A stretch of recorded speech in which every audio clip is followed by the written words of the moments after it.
Oh, I'm Dr. Paramjeet, a physician and non-invasive cardiologist practicing in Delhi, and I want to speak to you about something that's affecting every heart in the city right now, the air pollution. दोस्तों, air pollution की वजह से हर रोज किसी न किसी को heart attack आ रहा है, भैया किसी न किसी का ब्लड प्रेशर बढ़ रहा है, किसी का शुगर बढ़ रहा है, खासकर बुजुर्ग, प्रेग्नेंट वुमन और छोटे बच्चों का।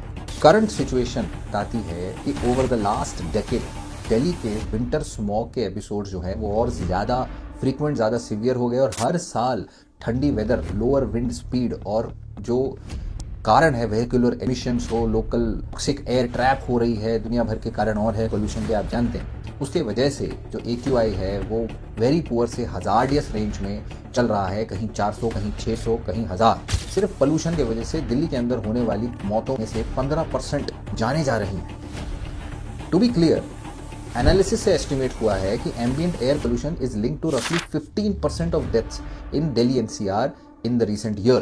ज़्यादातर लोगों को, थाउजेंड्स ऑफ लोगों को premature death, hundreds of लोगों को बीमारियां हो रही हैं PM 2.5 के कॉन्सेंट्रेशन की वजह से, जो WHO के गाइडलाइंस से बहुत बहुत बहुत ज़्यादा बढ़े हुए हैं। और साल भर भी ये 100-150 से आसपास ही रहते हैं। तो इसी वजह से ज़्यादा लोगों को हार्ट अटैक आ रही है, ज़्यादा हार्ट के एडमिशन्स हो रहे हैं, ज़्यादा स्ट्रोक हो रहे हैं, ज़्यादा क्रोनिक हार्ट और लंग डिजीज हो रही है बच्चों में। From a cardiologist point of view, acute और क्यूमुलेटिव प्रॉब्लम आपके शरीर में हो रहा है। समझते हैं एक्यूट इफेक्ट क्या होता है। Fine particles PM 2.5 gaseous pollutions जो है आपके नाक के, आपके सांस की नली में जाते हैं, इन्फ्लामेशन कॉज करते हैं, आपके ऑटोनोमिक इम्बैलेंस, आपके ऑटोनोमिक सिस्टम को ट्रिगर करते हैं, दिल की धड़कन बढ़ाते हैं, ब्लड प्रेशर बढ़ाते हैं, over time blood clotting tendencies बढ़ाते हैं, प्लाक बढ़ाते हैं। क्लिनिकली इसके वजह से हार्ट अटैक आ सकते हैं, अरिदमियाज हो सकते हैं, रिदम प्रॉब्लम हो सकते हैं, स्किप बीट हो सकती है, पाल्पिटेशन हो सकते हैं, सडन कार्डियक अरेस्ट हो सकता है। शॉर्ट टर्म इंक्रीज इसी सारी चीज़ों के साथ लिंक्ड है। और chronic effect, long term exposure की वजह से एथेरोस्क्लेरोसिस बढ़ेगा, लंबे समय में हाइपरटेंशन बढ़ेगा, हार्ट फेलियर बढ़ेगा और repeated episodes life long risk आपका बढ़ाते जाएंगे। जीवन आपका कम होता जाएगा, इसमें कोई एडजस्टमेंट नहीं होगा। आप समझ के चलिए, ये नहीं सोच के बैठ जाना कि हाँ मैं आदत पड़ जाएगी, हमारी बॉडी एडजस्ट कर लेगी, या हम कोई काढ़ा पी के या योगा करके, एंटीऑक्सीडेंट खा के बैलेंस कर लेंगे। नहीं होने वाला। बहुत इंपॉर्टेंट है आपको समझना कि अगर आपके फैमिली मेम्बर में किसी को कोई भी छाती में दर्द, सांस फूलना या पाल्पिटेशन, घबराहट, फेंटिंग, नियर सिनकोप जैसा एपिसोड हो रहा है, पैरों में सूजन आ रही है, थकान बहुत ज़्यादा हो रही है, तो ये हार्ट की प्रॉब्लम हो सकती है। तो आपको तुरंत अस्पताल जाना होगा।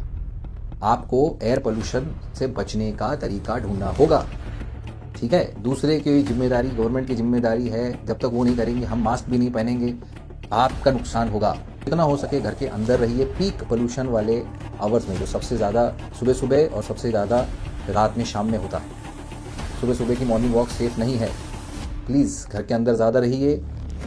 घर के अंदर हो सके तो AQI मॉनिटर डालिए, एयर प्यूरीफायर रखिए, HEPA वाला।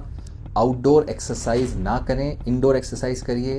तो एक्सरसाइज के वक्त आप बहुत ज़्यादा मात्रा में अंदर सांस लेते हैं, ब्रीदिंग ज़्यादा होती है।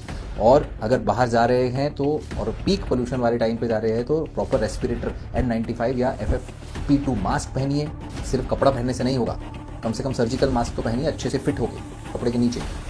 और मेडिकली अगर आपको कोई भी बीमारी है तो फिर दवाई बंद मत करना। खून पतला करने की दवा, बीटा ब्लॉकर, स्टैटिन्स, एंटी हाइपरटेंसिव्स, ये सब स्किप नहीं करना है। डॉक्टर से बात करनी है। अगर आपको दर्द हो रहा है तो हार्ट के डॉक्टर के पास आइए, ECG इको कराइए, troponin, blood enzymes, cardiac enzymes कराइए। हाई रिस्क ग्रुप जो हैं उनको स्पेशली, छोटे बच्चे, बुजुर्ग, ऑलरेडी हार्ट के पेशेंट्स और लंग के पेशेंट्स, बहुत ज़रूरी है कि ये सब चीज़ों को ध्यान से रखें। देखिए, जो आपके हाथ में आप वो कर सकते हैं, हम वो कर सकते हैं। मेडिकल एडवाइस अभी के लिए है, लंबे समय के लिए गवर्नमेंट का काम। गवर्नमेंट का काम है कि जो भी कारण है, बहुत सारे कारण हैं जो कंट्रीब्यूट करते हैं एयर पोल्यूशन को, उसको टैकल किया जाए। वो गवर्नमेंट पे आपको आवाज़ उठानी है, एयर पोल्यूशन के खिलाफ आवाज़ उठानी है, हमें मिलकर आवाज़ उठानी है। ज़्यादा से ज़्यादा लोगों को ये मैसेज पहुंचाना है और अपने खुद के शरीर की सुरक्षा खुद करनी है। प्लीज़ इस वीडियो को ज़्यादा से ज़्यादा शेयर करिए। एयर पोल्यूशन डेंजरस लेवल पे आ गया है, इससे बचने की कोशिश करिए, इसे लाइटली मत लेना। Please share this video.